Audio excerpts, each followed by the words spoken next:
देखिए वायु में ध्वनि की चाल को प्रभावित करने वाले कारक अपन ने पढ़े थे।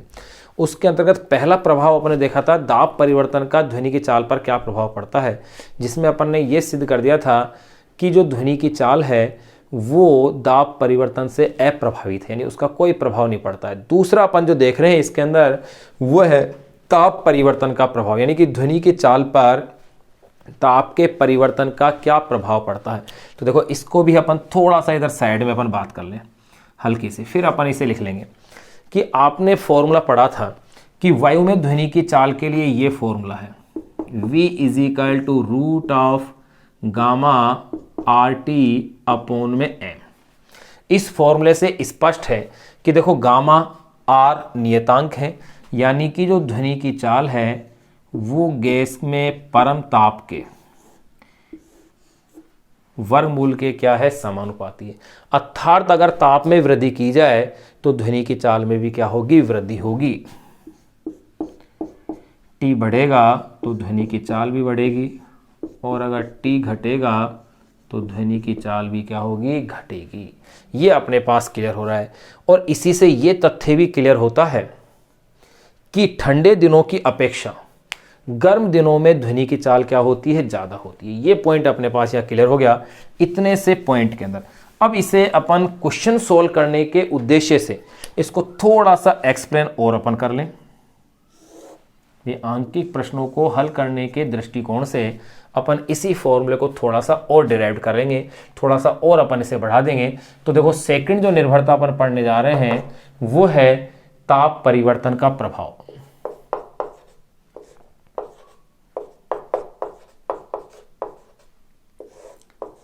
ताप परिवर्तन का प्रभाव।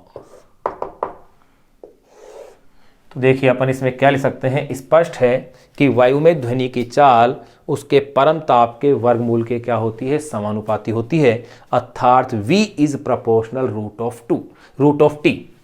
तो देखो ताप परिवर्तन का प्रभाव अपन क्या कह रहे हैं, किसी गैस में ध्वनि की चाल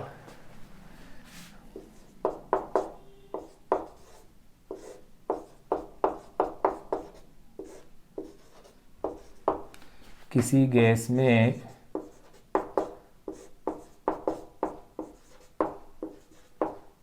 ध्वनि की चाल, किसी गैस में ध्वनि की चाल गैस के परम ताप के चाल गैस के परम ताप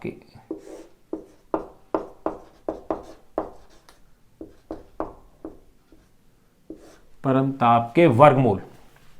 किसी गैस में ध्वनि की चाल गैस के परम ताप के वर्गमूल के समानुपाती होती है।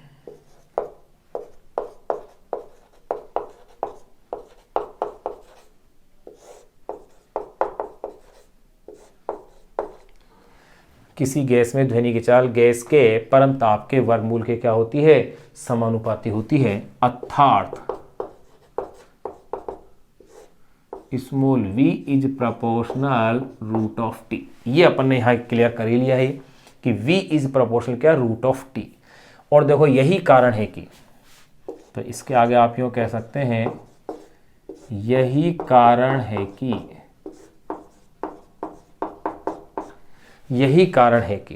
ठंडे दिनों की अपेक्षा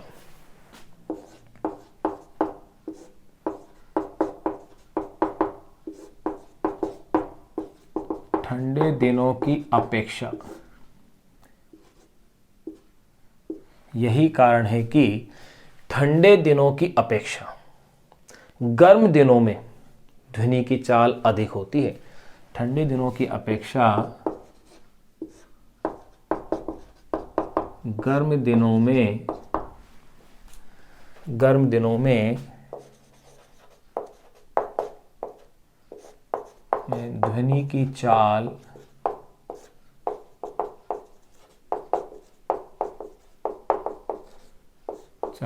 अधिक होती है। यही कारण है कि ठंडे दिनों की अपेक्षा गर्म दिनों में ध्वनि की चाल क्या होती है, अधिक होती है। अब देखिएगा ये जो अपन ने कॉन्सेप्ट जाना है, किस फॉर्मूले से जाना है, V = root of gamma RT upon में M से। ये जो formula V = root of gamma RT upon में M जो मेरे पास फॉर्मूला आया है, अब जरा ये जो फॉर्मूला है, अब यहाँ देखो इससे ये आया है v is proportional root of t। जब भी ऐसा हो, या आप भली भांति जानते हैं कि जैसे y इज प्रोपोर्शनल x हो, तो इसे मैं कैसे लिख सकता हूँ, y2 अपॉन में y1 is equal to x2 upon में x1। अगर y इज प्रोपोर्शनल 1 अपॉन में x हो तो इसको कैसे लिखा जा सकता है, y2 अपॉन में y1 is equal to x2 upon में x1। यहाँ पर ये क्या है, समानुपाती है। तो मैं एक स्टेप यूँ कह सकता हूँ कि यदि T1 व T2 ताप पर वायु में ध्वनि की चाल क्रमशः V1 और V2 हो तो फॉर्मूला कैसा बन जाएगा, V1 अपॉन में V2 is equal to root of T1 upon में T2। यहाँ पर T परम ताप है, परम ताप का मतलब ये केल्विन में लिया गया है। अगर सेल्सियस में दिया हुआ तो उसमें क्या करेंगे, 273 अपन क्या कर देंगे, उसमें प्लस कर देंगे। क्लियर रखने हैं चीज़ को। तो देखो यही कारण है कि ठंडे दिनों की अपेक्षा गर्म दिनों में ध्वनि की चाल क्या होती है, अधिक होती है। अब इसमें नेक्स्ट पॉइंट के रूप में मैं फॉर्मूला बना रहा हूँ न्यूमेरिकल हल करने के लिए, क्योंकि मैक्सिमम न्यूमेरिकल्स इस पर इस तरह से दिए हुए होते हैं, यदि इतने ताप पर ध्वनि की चाल इतने हैं तो कितने ताप पर ध्वनि की चाल कितनी होगी, यानी इस ताप पर ध्वनि का वेग अगर इतना है तो इतने ताप पर ध्वनि का वेग कितना होगा, ये ज्ञात कीजिए। इस तरह के क्वेश्चन इस पे ज़्यादा बनते हैं। तो देखिए मैं इसका फॉर्मूला बना देता हूँ। मैं कह देता हूँ कि यदि T1 व T2 ताप पर, यदि कैपिटल T1 वे कैपिटल T2 ताप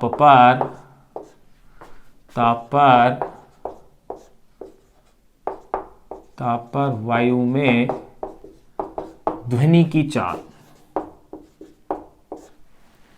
यदि T1 व T2 ताप पर वायु में ध्वनि की चाल क्रमशः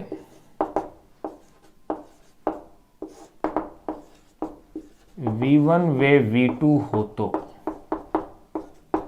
तो इसे कैसा लिख सकते हैं अपन इस फॉर्मूले से, इसे आप लिख सकते हैं V1 अपॉन में V2 is equal to root of T1 upon में T2।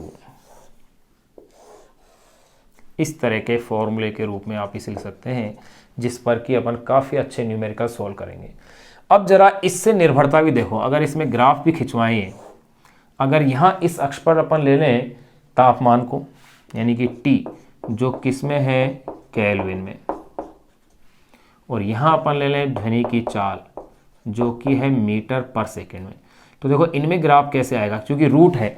ध्यान रखना जब रूट के रूप में होता है इस तरह से निर्भरताएं आती हैं तो जिधर घात कम है, जिधर घात कम होती है ग्राफ उस ओर झुक जाता है। घात किसी कम है, T की है, यानी कि घातों में अगर फर्क है तो ग्राफ परवलयाकार आता है। तो ग्राफ कैसा होगा, परवलयाकार ग्राफ होगा, पैराबोलिक होगा, और ग्राफ में उस ओर झुकाव होगा जिस ओर घात क्या है, कम है, यानी कि वक्र यूं होगा इस तरह से, या मैं इसे यूं भी कह सकता हूं, ऐसे देखो इस तरह से आप इस ग्राफ को बना सकते हैं, यानी कि परवलयाकार वक्र के रूप में लिया जाएगा। अगर देखो, अगर यही ग्राफ कह दिया जाए कि v स्क्वायर और t के मध्य ग्राफ खींचिए, किसके बीच में, v स्क्वायर और t के मध्य, यानी इसको उल्टा कर दिया जाए, देखो ऐसे, तो ध्यान रहे v स्क्वायर t के मध्य भी अपन ग्राफ को ले सकते हैं, जिसको कि अपन क्वेश्चन के रूप में ले देंगे, वो ज़्यादा बेटर रहेगा, अपन उसे क्वेश्चन के रूप में वहाँ शामिल करेंगे। तो देखिए यहाँ अपने पास v और t के बीच में तो ये ग्राफ इस तरह से मेरे पास ये आ गया है, v1 अपॉन में v2 is equal to root of t1 upon में t2। अब देखिए भाई, अगर ये मान लिया कि तापमान डिग्री सेल्सियस में होता, जैसे कैपिटल T1 है, अगर मैं कहता हूं कि स्मॉल t1 डिग्री सेल्सियस है पहले ताप, तो केल्विन में चेंज करने के लिए क्या करेंगे, 273 का उसमें क्या कर देंगे आप, प्लस कर देंगे। इसी तरह से अगर मान लिया ये तापमान T2 है डिग्री सेल्सियस में, तो इसमें भी क्या होगा, 273 प्लस हो जाएगा। ये इक्वेशन अपने पास बन जाएगी, ये ध्यान रखने की है।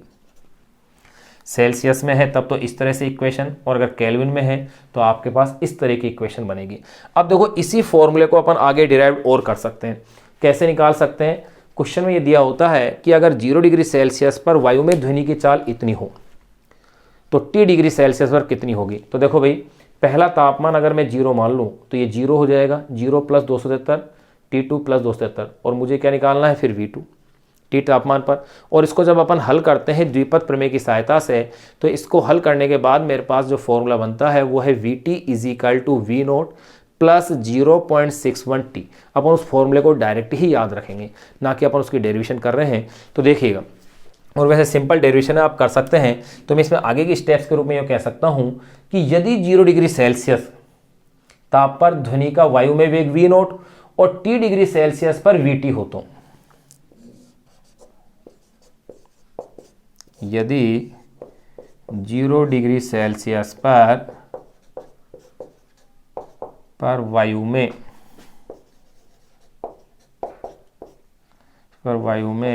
ध्वनि की चाल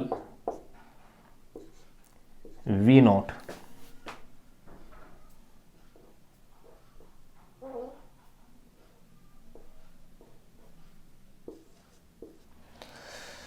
चल v not way t degree Celsius पर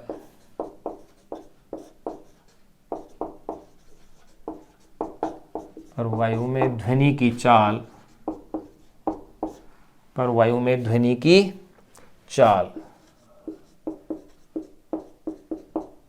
vt हो, तो यदि 0 डिग्री सेल्सियस पर वायु में ध्वनि की चाल v not way t degree Celsius पर वायु में ध्वनि की चाल क्या हो, vt हो, तो ऐसी स्थिति में अगर अपन फॉर्मूला देखें तो देखिए क्या फॉर्मूला बनता है। वो फॉर्मूला आता है vt is equal to v not plus 0.61t, जो कि इसी से डिराइव्ड होता है। ये लीजिए, ये अपने पास फॉर्मूला आता है जो अपन को याद रखना है। ध्यान रहे ये फॉर्मूला अल्प ताप पर लागू होता है।